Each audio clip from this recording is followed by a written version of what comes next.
Selebgram Rachel V-nya dijadwalkan diperiksa sebagai tersangka di Polda Metro Jaya, Jakarta Selatan, Senin, tanggal 8 November tahun 2021. Saat ini, diketahui Rachel V-nya berstatus sebagai tersangka dalam kasus dugaan kabur dari karantina di Wisma Atlet. Pemeriksaan tersebut dijadwalkan mulai pukul 10 pagi tadi. Selain Rachel V-nya, polisi juga akan memeriksa 3 tersangka lainnya.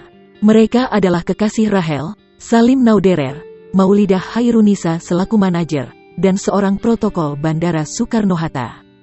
Dilansir dari Tribun News, keempatnya resmi ditetapkan sebagai tersangka setelah penyidik merampungkan gelar perkara pada Rabu, tanggal 3 November tahun 2021. Masalah Rachel ternyata barusan sudah digelar, perkara langsung digelar tadi dipercepat, harusnya Jumat, karena memenuhi unsur.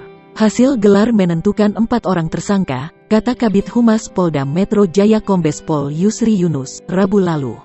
Hadir bersama sang kekasih dan asistennya, Rachel V-nya hanya menunduk ke awak media.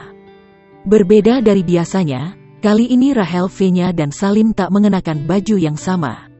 Selain itu, mantan istri Niko Al-Hakim ini tampak irit bicara. Ia hanya menanggapi pertanyaan soal kondisi dan persiapannya untuk jalani pemeriksaan hari ini.